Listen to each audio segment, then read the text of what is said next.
A happy soul is a happy camper. These are my Asolo TPS 520 hiking boots, purchased, I believe, 2014. I did a review of these back in December of 2017.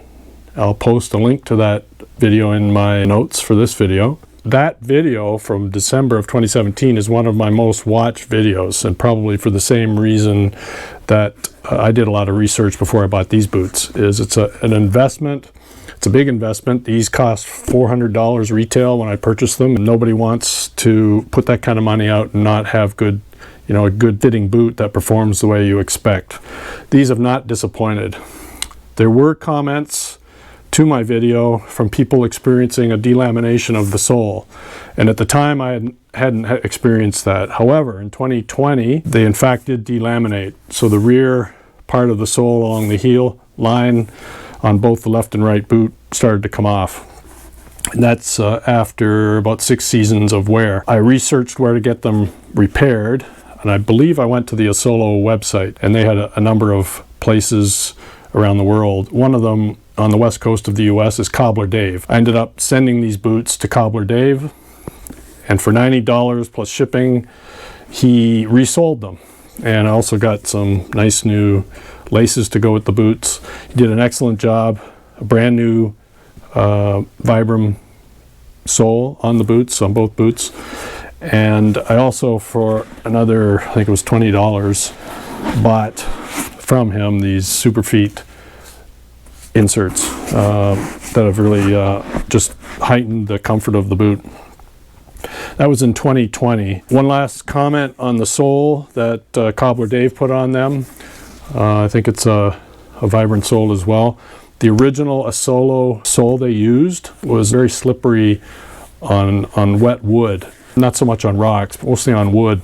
These, I didn't notice any problem like that on this last trip. So I think the composition is much better than the original OEM.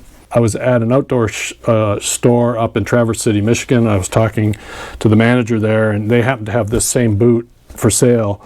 This was 2 or 3 years ago, and I commented about my experience with the delam of the sole and the slipperiness, and he said yes, that had been something that Asolo had recognized and had feedback, and they'd improved in their latest models. Don't know if that's true or not, but it's another thing to consider. If you watched any of the videos from our Quetico Provincial Park trip this past August, you'll see plenty of shots of me wearing these boots. I wear them on portages especially, protect the ankle, good traction. They're waterproof, they have a Gore-Tex lining. A lot of rocks, they got beat up pretty good.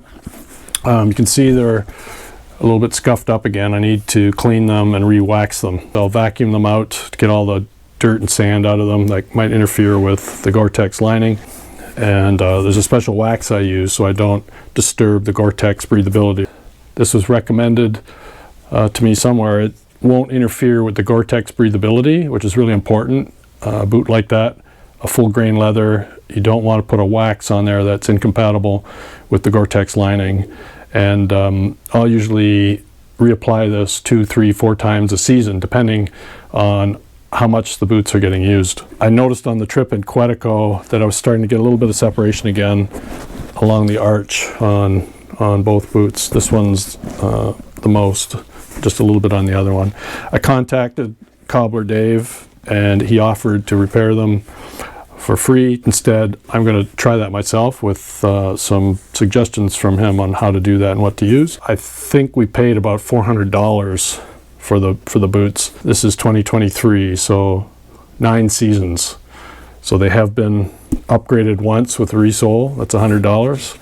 So for $500, I've had 9 seasons of really good footwear. I do a lot of other activities, cycling, running, hunting, and I have an assortment of footwear that I wear for those. So these do not get used for those activities. These are pretty much reserved for camping, canoe camping, and hiking. Partly too because I just don't want them to get overused and worn out quickly. I really hate the day where the main uppers of the boot break down and I won't be able to repair them just by resoling. But I'll stick to my original assessment that these are the best boots for me. So I hope you find this helpful.